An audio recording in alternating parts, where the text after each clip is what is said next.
Everybody, and welcome to the Wichita State podcast. We're doing a remote pod today, and I'm joined by Adam Armijo and Courtney Calder. If you guys want to introduce yourselves, let's start with Adam. So I'm Adam Armijo. I'm the Overwatch coach for our varsity esports team. I'm also a graduate student in the Human Factors Psychology program, and I'm getting my PhD there. And this is my end of my fourth year. My name is Courtney Calder. I am the varsity esports coordinator. I will be graduating with my master's in sport management here at WSU next week. And I am stoked to be on this. So Courtney is me and Adam's new boss. So Courtney, do you want to walk us a little bit through like what attracted you to the position, what attracted you to esports? Absolutely. I'd be lying if I said I was, wicked well versed in all the games. I'm more of a FIFA, Tony Hawk N64 kind of style, but I absolutely dig the environment. I love working with the student athletes. I was super drawn to you guys.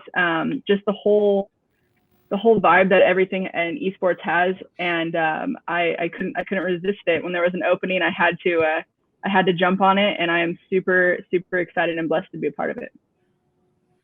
Awesome. Yeah, no, you've transitioned really well into the environment, especially considering all the coronavirus things. It's been a challenge. Definitely, it's going through the tryout process remotely. So Adam, I know that you've been trying out prospective students already for your team. How has that been going? Can you walk us through a little bit of the process? What are you looking for in applicants and things like that?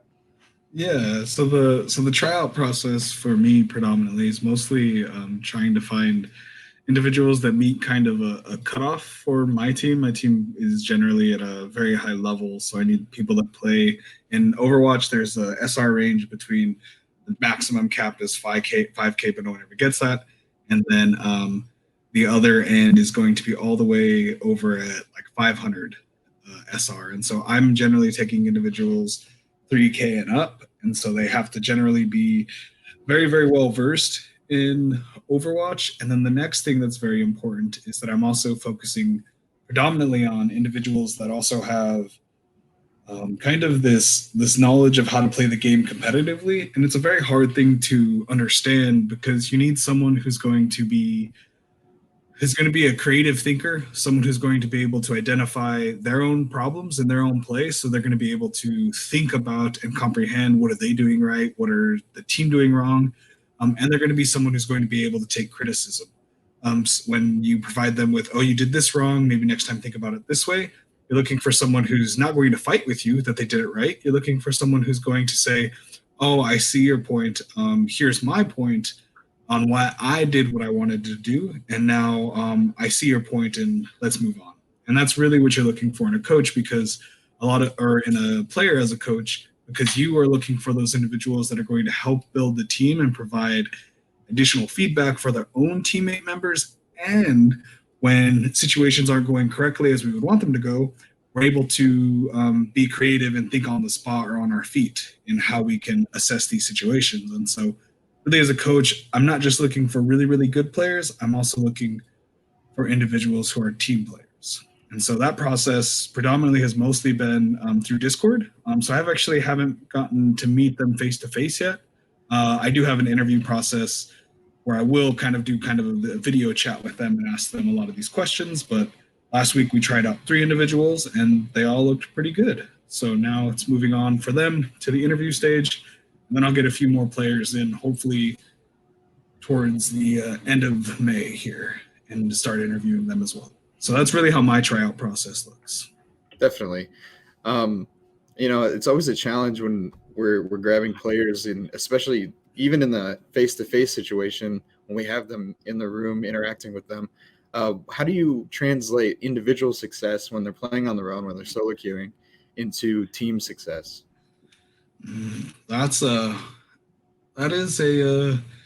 For me, it comes down to asking so I'm also, as a PhD student, I'm also a researcher. And there's a common joke within the team that I teach, is that it's always about those mental models that Adam's talking about. And they'll say, just like Adam's mental model, when he's trying to get us all on the same page. It's that they have the knowledge to communicate and understand the differences in play and to be able to assess their own play. You can be great on ladder. You could be great at just popping off on a Genji or a one trick. But if you're not able to truly understand why you had to make a decision, it's going to make it much, much harder for that player to assess their own play, for them to be able to assess many of the different things that they're going to need to do for the team. And so they need to be able to describe and predict these environments that they're in that are going to be ever changing. And it's going to be very difficult if they don't have that knowledge of how the game is played and what they can do in the game. So that's really that hardest part to get. And one of the things that we always try to do in my team is I try to reduce the whole team's mental model to be very, very similar. And this is getting them in theory on the same page. And so what you have to do is you guys have to talk it out. This is really what is very important for those basic communication abilities. If you're not able to sit there and talk to one another in a very calm, understanding voice, it's going to make it very difficult to have a team environment where you're going to need to trust and depend on one another for your success. And so you really need individuals that can have that knowledge, but are also willing to take constructive criticism and not belittle their own teammates. And so you're really looking for those people who are able to do that. There was a really good example last night during our scrim where Deadly, who's one of our 4.2 DPS, he was trying to get across to our support, who is about a 3.1, 3.2 support, on why it was a bad idea to ult and use their ult when they were a 4v6. And so he was trying to explain that part to her and just tell her, here's why that's a bad decision in this situation, but in this other situation, it's a really good decision. And that was because they were winning the fight in one of them. And so he was trying to get all of them onto the same page, especially and increase the knowledge of the support so that they can identify those situations and do it correctly. And this is what you have to be doing in scrims. And so in competitive play on ladder, even if you're doing really great, but you're not able to do those things, it's going to make it very difficult.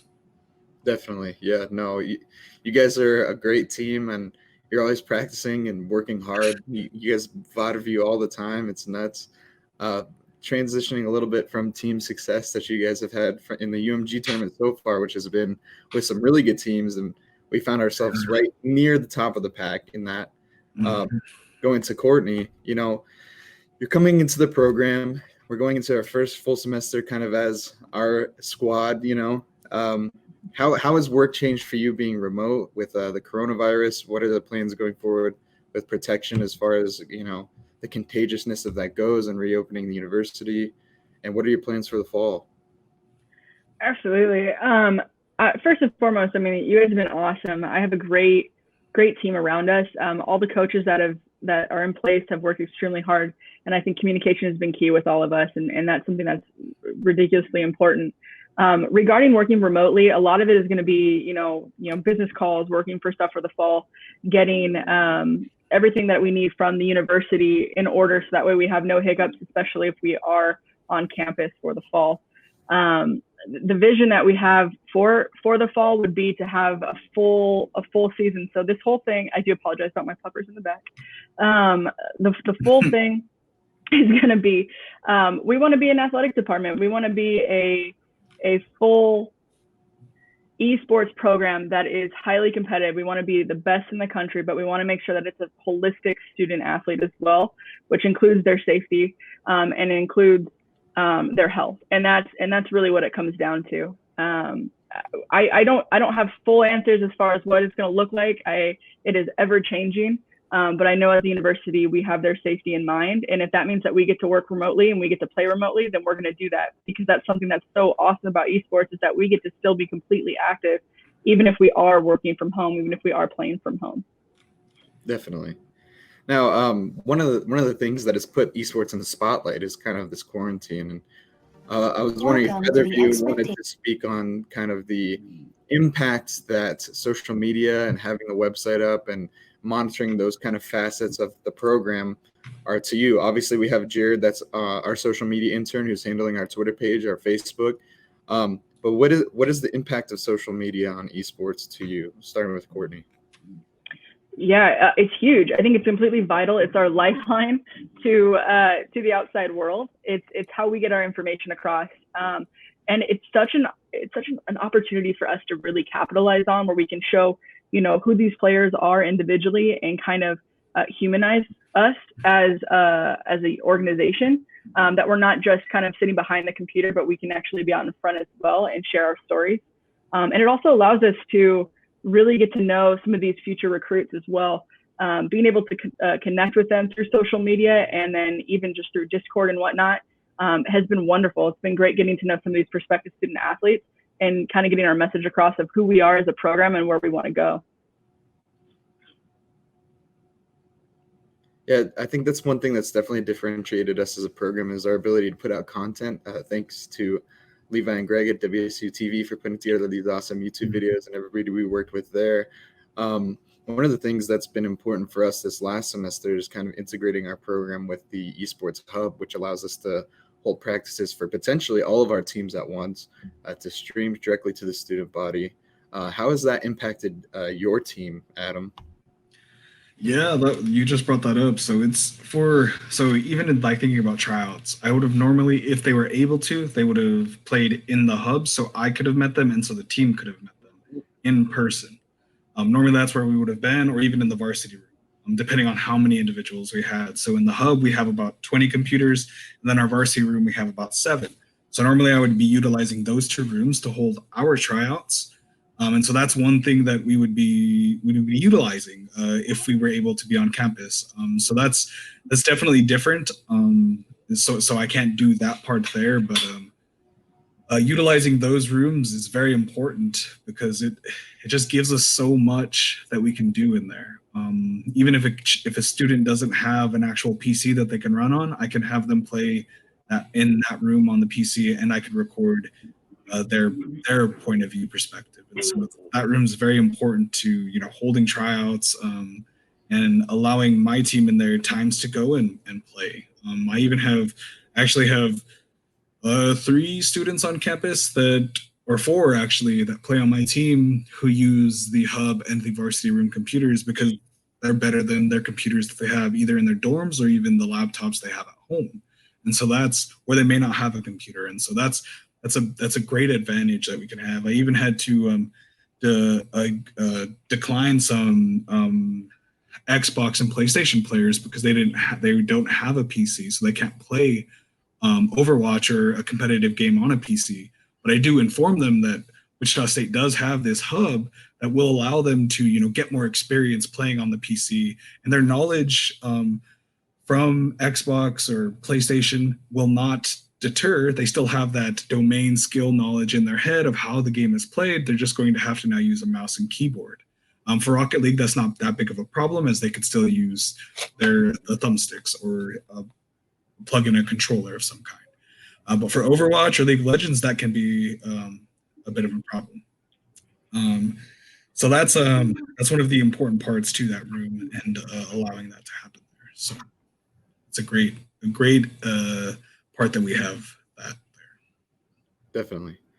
So this is kind of a question for both of you because everybody wants to know what our thoughts are on this. And I know that Courtney and I are already getting emails about this, is Valorant and where that's going to end up on the scene and what that's like. Obviously, there's no collegiate structure built yet. Riot Games is handling this. It's the developer for League of Legends, which is just the world's most massive, impactful esport right now, followed closely by Rocket League and Overwatch and CSGO. But we have this kind of new first-person shooter. It's tactical. It's got heroes like Overwatch, but it's got an economy system like CSGO. Where do you envision that starting, Courtney? And at what point would we think about implementing that?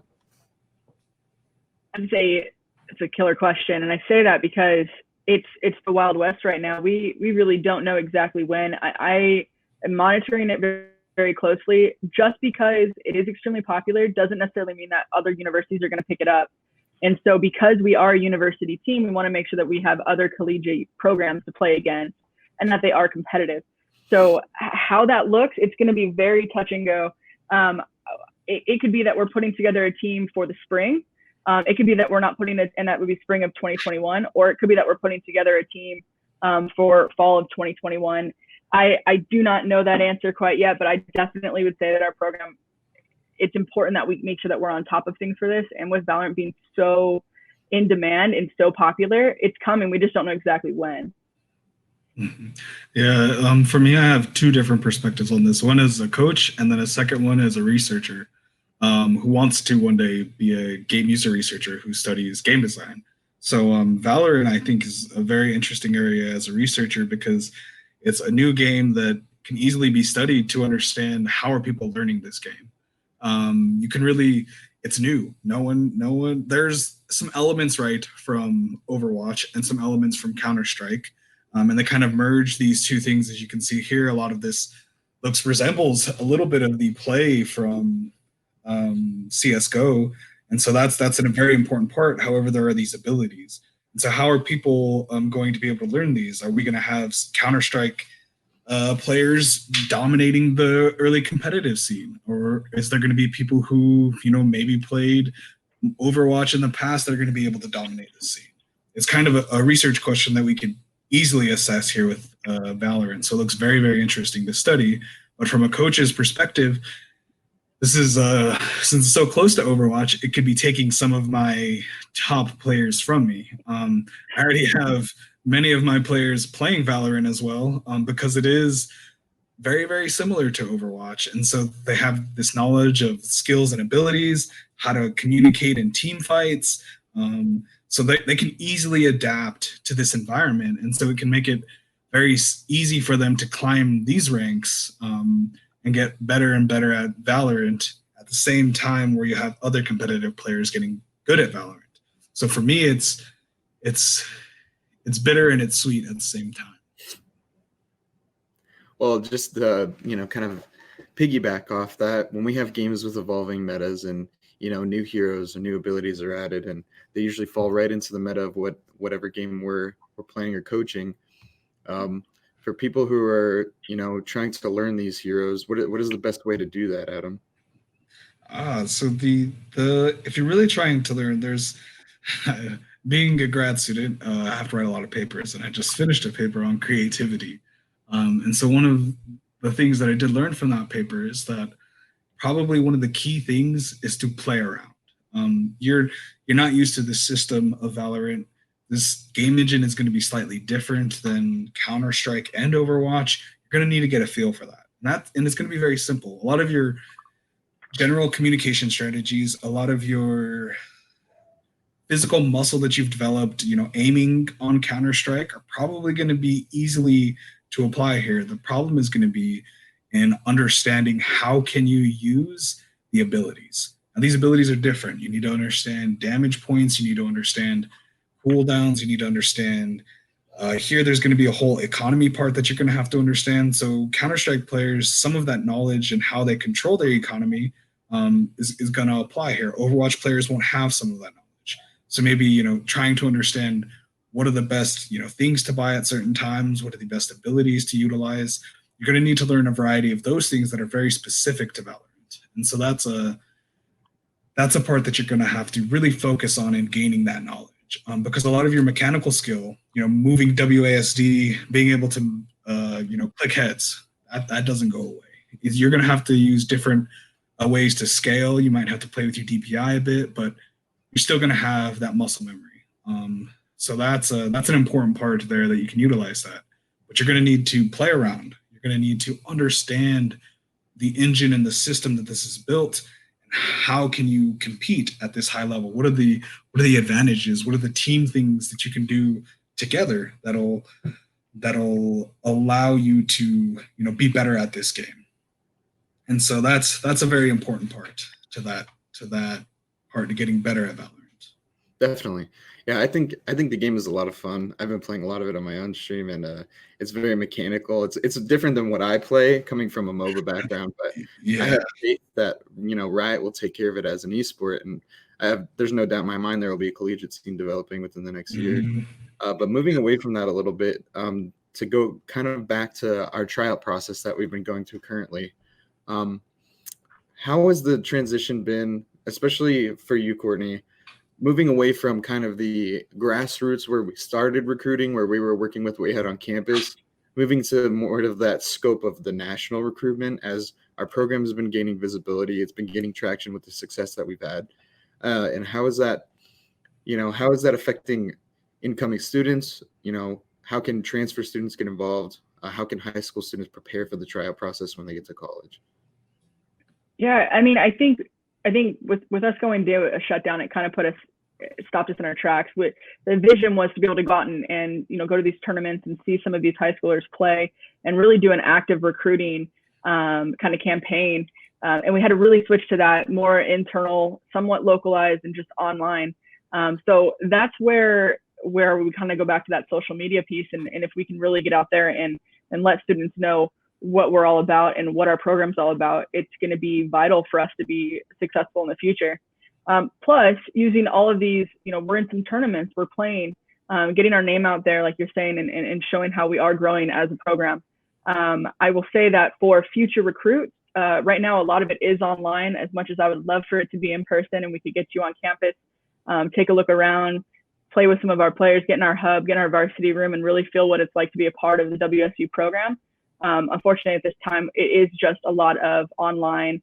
We're talking to you, we're getting to know you that way, and we are here for it. Like that is something that we're all about. And I think, and once again, I cannot thank you guys enough for how amazing our coaches are doing, really connecting with some of these prospective student athletes, and working with them to try to get them comfortable. It can be difficult doing an online tryout versus coming and playing in person and really getting to know them. But I would say going forward and looking at the upcoming school year and even going further out, we have a couple of juniors in high school that are interested in our program. And eventually, once we open back up and we can get them on campus, that would be the key, the goal. But really, I want to look at us outside of Wichita as well. We want to make sure that we have some local recruits if we can get them. But we want to be competitive. I want to get recruits from all over. I want to see this program really, really grow. And let's get some of the top talent out there. And really be successful. Oh, sorry, So aggressive. no, you're good. I wish my dog was down here so he could be on camera too. But so kind of on the flip side of that, we're about to have our first generation of Wichita State esports alumni. Colton Gooden, one of our Overwatch players, is getting ready to graduate. Cameron Treadway. We've been with these guys for over a year now. We've gotten to know them. It's kind of a weird send off for them in the coronavirus period, but let's talk a little bit about what is the program doing to prepare them for the next step in their career, as complete people outside of just the esports realm. What are we doing in the future to kind of create that whole cycle of activities for our players, so it's just not the trope of, oh, it's a bunch of guys in front of a computer, and how are we preparing them for future success? It's all about being a holistic student athlete, and I'm sure Adam can speak to a little bit more of the psychology from that. But it's more than just playing video games in the basement and eating Cheetos and having some energy drinks. It's about being a complete student, a complete athlete, a complete human, and that's something that we really strive for within the program. So you're getting your physical fitness, you're required to do physical fitness, required to make sure that our mental, where we need to be, we have that support, as long as also having our academics. So you have a requirement from academics. You want to make sure that you know exactly what you need to do when you graduate and what you want to do. We want to help you get there. So it's more than just playing video games. It is about being that complete student athlete and knowing that there is something past playing video games. Yeah, and I would agree that's kind of how. So we have a lot of additional requirements from the students, and I think you could see this too in you're not just an athlete. So one of the Overwatch League is currently taking individuals that are 18 or older to play within their sport. The thing that they're doing is they are getting paid to play, and they are getting, renowned fame for being in the Overwatch League. However, they're kind of now stuck after they're done playing Overwatch League. Like, what is Jay Sinatra going to do? Is he going to just move on to another esport? What is he going to continue? And so, choosing this collegiate path, and even Blizzard putting a lot of their resources, and League of Legends putting a lot of their resources into the collegiate scene, can help bolster really the students and the people that are playing inside their leagues. These individuals are going to come out a bit more successful. They're going to come out with a lot more knowledge and an understanding of how do you critically analyze our play? What are the different perspectives of the world? And so there's going to be a variety of different knowledge and classes you can take at a university. And so you're going to be able to gain that knowledge, or you might even have a career after, you've been playing. You may not choose to go into esports. The other thing that this allows you to do, competing at a collegiate level, is I have Colton Gooden, just as Joe had mentioned. He's going to be graduating. He's going to have a degree in criminal justice and a minor in psychology. And so this is a degree that he can use to get in a job. This is a degree he could use to even just get into a baseline coaching position. And that's what sometimes you need. And so he has that now. I'm actually losing three of my players graduating this semester, and so I have to fill those 3 slots. And so they are graduating with a degree in their preferred area, and so they are, at the same time they're playing, getting the skills they need as well for their kind of academic development, and for their career that they may do one day. And a lot of them may even choose to stay in esports. Deadly, or Blaine, is right now focusing specifically on getting some coaching himself. And since he is my team captain for my team, he is getting more of that coaching ability and talking to his teammates to gain that leadership experience. And so we provide our team captains that ability to get that leadership experience. And there's variety aspects in the club to gain leadership experience. And so that's a very important part to developing you as a person. And we all kind of come together as a community and care for one another. And so that's one of the best aspects about it being in a collegiate scene.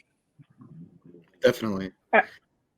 Oh, sorry. Hey, can I jump in real quick? Yeah, no. So I was going to say, I totally agree, Adam. And it's more than just the players. Also part of our program. We can take our Rocket League coach, Keegan. He started as a practicum. He was doing his practicum before, and now he's running our Rocket League team. We've got a couple of individuals coming in to do their internships within social media and PR. There's so many things outside of just playing as well. Our whole esports program is so rich with talent, but it's also rich with talent outside of just the players. And there's a lot of opportunities for students that want to possibly go in and work in the industry after this, that maybe just don't know how to play the games, or that's not where their passion lies or their vision lies. They see it in, business, they see it in marketing, they see it in whatever it might be. We are able to give them those opportunities and really help students get to the next step past college and start their life within the industry. Mm-hmm. Yeah, so that's something I wanted to talk about next, is the kind of the viability of esports as a career. Obviously, outside of the team management thing, there's a lot of people that are starting their own organizations that have a need for graphic design, have a need for, team management. And then there's game developers that have needs for, software as well. And as somebody who's interned, as a user interface researcher, Adam, what are your thoughts on the viability of esports as a career and the different facets of how a team operates? So I think the viability of esports as a career is huge. We have it exploding at Overwatch League being created. We have, individual businesses being created that, we have a variety of different teams out there in the globally. This isn't just a United States centered area. We have teams being created from all over the place. And those are businesses. They need social media. They're going to need web designers. They're going to need analysts. They're going to need leaders that can be coaches. They're going to need leaders that need to be very specific role coaches. So they're going to need these skills from individuals that are, have those skills. And through, education and gaining that knowledge, whether that be through actual experience or even going to a college and gaining a degree that says you have, these credits, that's going to be better. And so esports is going, and exploding because we have games like Valorant, we have games like Overwatch, we have TFT. There's a variety of different types of esports being created. I'm even actually presenting on May 15th about the viability of creating different types of esports that are focusing on the tasks that we're doing. So something like a card game, it's going to use slightly different skills than something like Overwatch. And so those are very important things to understand as a game designer. How can you use variety of human cognitive abilities like decision making, planning, management to design games that are going to be right at the cuff of that competitive nature of the human being. And so how do you make sure people are quickly able to manage something? And so this is a question for game designers and researchers myself, where my dissertation is focusing. And so that's really, I think it's going to be an explosion of that globally and within the United States. So it's going to be viable for many, many years to come. And so, getting in at the ground level right now in the collegiate area is a really good idea, because then you'll have even more experience. Working with, whether it be, interning on our team or even just helping out as a manager. Sometimes I can use help in that sense to, look at other videos while I'm busy helping with the team. And so those are a variety of different areas for, if you don't have those right now, maybe try to, ask a team, oh, can I watch some of your videos for you and give you notes on them and what you guys are doing right or wrong? This is one way to build that knowledge. And that'll get you a career in the field out there one day. And so that's a very important part for that. And I think the other part to your question might be kind of in the business aspects long term. I think you see a lot of what esports is a community. And so you have a community of people that are geared towards this one product. Let's say, Overwatch or League of Legends or Rocket League. And you have a community of people that are in love with this sport, just like football, just like soccer. And they will do anything to go out and watch it. They'll buy content from it. They'll go out and watch the content creators on YouTube or Twitch, just to see this. They have a passion. So it's a community of people. It's a thing that brings people together. And you see a lot of companies. So me as a user researcher, I have Facebook. I'm going to be interning at AR, VR, and we focus on a lot of, it seems right now, they have a lot of social psychologists working there. I know recently at Xbox, they hired a lot of social psychology researchers as well. And so this is really because they're trying to understand this community that esports creates. Because when you can create a community, you're going to have kind of dedicated individuals that are going to love the product that you make. And you can spend all your time devoted to making an even better product, like Overwatch or League of Legends, where you continuously add patches to make it even better, more competitive. So I think we're going to see an explosion in video game design and focusing a lot on esports as well. Definitely. So yeah, I love that you talked about kind of the galaxy that is international esports and how that's blossoming. And in America, the collegiate scene is kind of a neutron star where it's so condensed. We have 500 colleges competing sometimes in the same tournament when it comes down to testing and stuff like that. So Courtney, what are the opportunities students can look for on campus as far as that community goes, and how does Wichita State compete with all these other universities? Well, in regards to community, obviously we have our team itself is pretty tight, and that goes for all of the different teams. So we carry 4 teams currently, Overwatch and CSGO, League of Legends, and Rocket League. But even though individually, they're also together. So we do a lot of stuff as a unit. But we're also really close with our club program. I would say the club program is phenomenal. I don't even know the exact number, if possibly you can, but I want to say it's like upwards of close to like 100 students are within that program that get together and just play and game. And WSU it's small. It's a really, really small, large campus that just works together. And I think programs like Shocker Gaming from the club scene really allows students to be a part of something outside of that competitiveness. That being said, we are also really competitive. So when we look at playing against some of these other programs and some of these other tournaments and whatnot, I think giving these students an opportunity to go out and travel and go out and play in these large tournaments gives them, something to desire. Like you look at playing varsity sports, right? And you want to play basketball, football, whatever it might be.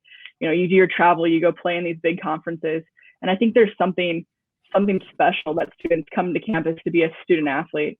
And we get to still kind of provide that for them. They get to still have the opportunity to go and travel and play in tournaments, and go to different universities and feel like they're a part of something bigger than just playing in a room, with no windows, behind a screen. But we get to provide that, and I absolutely love it. And that's something that I'm extremely excited for the fall, is getting students out of our campus and playing against these universities, whether it's in different tournaments, whether it's on other universities' campuses, and getting to meet those other student athletes. Because just like Adam said, it is a community. We might be rivals, but we are all trying to accomplish the same thing. We're all trying to learn. We're all trying to grow, and we're all in it together. And that's the best part about this community, is that we might be complete and total adversaries on, when we're playing a game, but afterwards we're still gonna hang out. We might go grab some pizza or whatnot, and still be part of that. And it's just something that I absolutely love about esports and about, our program here on campus as well. Yeah, definitely. I think the community aspect is really fun. There's a lot of things to do on campus. We have a thriving Smash community that competes every Friday with each other, and even people traveling from Oklahoma and Kansas City to compete in that. The club has been pretty successful in bringing a lot of visibility to esports on campus from that non-competitive side, and even bringing players to the varsity scene eventually after they grind the game. But one thing I do want to talk about is kind of the stuff that we planned on doing over the summer and how we're going to transition out of the quarantine, and kind of like what your job is like on a weekly basis. So this is a question for Courtney. Can you walk us through that weekly process for you? Can you talk us through the idea of like an esports summer camp? Yeah, absolutely. So, weekly, depends on what I'm deciding to binge. It would depend on what my day is like. No, but seriously, it's a lot of, it is meetings. It's getting to know the community that we have here in Wichita. We are partnered with USD 259, which is our local high schools, and really getting to know their esports and what they're doing, working with some of them out in the Mays, district as well. Having these high schoolers and giving them an opportunity to play esports and really seeing that it's more than just video games is huge for us. A lot of these students, they don't have that, opportunity necessarily to play, but like goes back to that community, and this gives them a chance. And some of them may never even knew that college was an option. So we've worked in conjunction in the past with Brian Pond, who's the director of technology of the Wichita Y. And he's been working at the YMCA that's on campus. We worked with them for a late night event where we had hundreds of, high school and even younger age kids come and participate and play on stage and get to interact with the team as they played as well. And it was a super fun time. And I think it has a huge impact on those kids that are looking for an opportunity to go to college. It might be something that's a driving factor for them to, get better grades, qualify for admissions to WSU, to join the community that's here, or even attempt to get on the varsity team. But that was a fantastic experience, and I think that's something that more parents should be open to, is experiences like this where, it's a controlled environment. They get to see other kids that are interested in the same things as them, because this is something that's becoming a huge social factor outside of just the competitiveness. And I think there's a lot of aspects of traditional sports there as well, where it's all about learning how to interact with the team, learning how to interact with coaches, learning about that team environment. And I think that was such a great event. And obviously the YMCA is pushing esports as one of their initiatives in the city as well. So we have a wide reach as far as that goes. Yeah, I think one thing that you have to think about with any esport that you may want to go to one day is, what is the community like there? How open are the people in that city to you as an athlete? I've had many conversations with people who will fight me on these aren't athletes, and I would completely disagree with them. But and I think you can see here in Wichita we have many schools who devote the time for their students, that allow them the ability to play on these competitive teams, because they see the importance for that team communication, for the different real world skills that you'd be getting. And you have people like the YMCA, organizations like the YMCA that are going to focus and put their time and efforts to these needs and wants of these children in our community, and wanting to give them that opportunity to see, here's what the highest level of play at the college level looks like. And we put on performances for them. We had, I think I took 6 of my Overwatch team members, split them up, and let the high school team, get kind of divided between them so they can see what it's like to play with, 4K level supports and DPS, just so they can get an experience and understand what that feels like, and how it's just a different game at that level. And that provides that community aspect for those students, and a lot of support, for you as a high school student.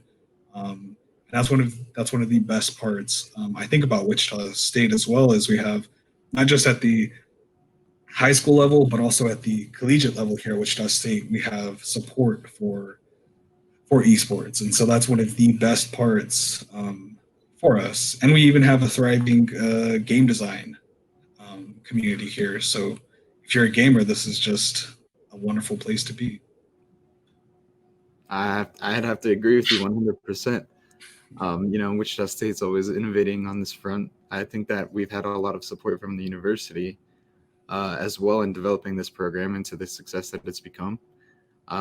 And moving forward, we have a lot of pretty noble goals as far as, developing players as complete human beings and involving that kind of athleticism and physical aspect with our F45 program.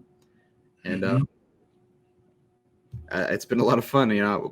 I think that we're pretty lucky to be a part of it, and I really enjoy my time with Wichita State Esports. So just, as an aside, Courtney, what is your dog's name? So I have 2. I have Kai. Let me grab him really quick. He's my big boy. Get up here. Come here. This is Kai. And then I've got a little one that I was just lucky enough to adopt. And her name is Maya. And they are a nightmare, but they're my nightmares. So they're adorable. Maya's so cute. Oh my gosh, how old is she? She's 10 weeks. Oh my gosh. Adorable. They look related. They look like they could be related. And this is Nami, and this is Yuki. I gotta find my dog. They're my 2 dogs. Oh my goodness, they're so cute. Yuki here is a Chiweenie, so she's a wiener dog and a Chihuahua mix, and then Nami's a terrier. Oh, they are precious. They're only about 10 pounds, but they're amazing. So I think Maya's right paw is 10 pounds. You were probably right. These are my precious little animals. They're so calm. What is that like? Tell me more. Well, this one's not normally calm. She's just scared right now. She's not used to being up here because they're not allowed up here on my desk. This is my boy. Ooh. Ooh. He doesn't like being held. Handsome. His full name is Chancellor. He's kind of a science experiment. I was buying a Rottweiler puppy, but when you buy a dog on Craigslist, you never know what you're going to get. So he's a Rottweiler, half wiener dog. He's a pretty good pup, but he never kind of grew up. So That's kind. So I guess kind of wrapping up here.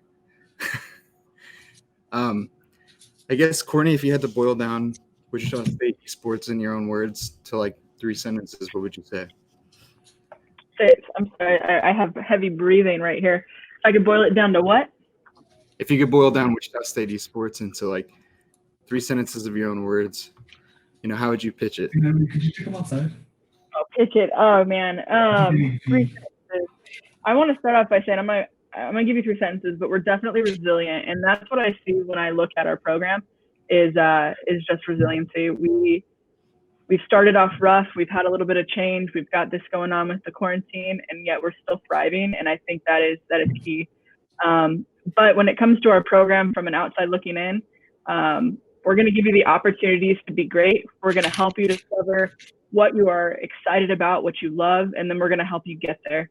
And that really is that holistic student athlete vibe that we've got going on. And that is what we have, and what we want to make sure that every student that is looking at our program knows that that's what we're about. Awesome. Well, I'd like to go ahead, Adam. So the thing I would say, and I have done a little bit of research on this actually, where I brought in a few of the players that play on the variety of teams that we have, which is 4. And I've asked them, what is the value they see in this program? And for them, there's 2 really big things that helps them with this. And that's one, they feel that they are supported by, their coaches, by the directors, by all of the individuals in the room, including their teammates, that are trying to help them get better. So they're going to have this continuous support from those individuals to get better and perform better at the sport that they enjoy. The other thing is community. A lot of people, when you play at such a high level, it can almost be alienating sometimes. You could be, at that 4K level, you'll hear people at 2.5 or even gold or platinum talk about things that you just know is incorrect, but you don't want to tell them they're wrong because they may get mad at you, and they're your friend. And so the community aspect allows for that you can go and talk about compositions correctly with that group of individuals. And this community doesn't just single for the individual teams themselves. They also feel community within all 4 teams because they can also support one another. So they can go out and watch the other teams play. That's one thing that we've done in the past, especially at the YMCA event, where all the teammates just went and cheered on the Rocket League team, cheered on the Overwatch team. And so you have all of that support there and community that's just existing and breeding here. And it's just really amazing. Definitely, 100%. Well, I'd like to thank everybody who tuned in to watch this podcast today. I'd like to thank Courtney and Adam for their time, as well as Greg and Levi at WSU TV for running everything behind the scenes. If you're interested in more of our content, please check out our YouTube page. We also have pages on Twitter and Twitch that are pretty active, and our website as well at www.wichita.edu/esports.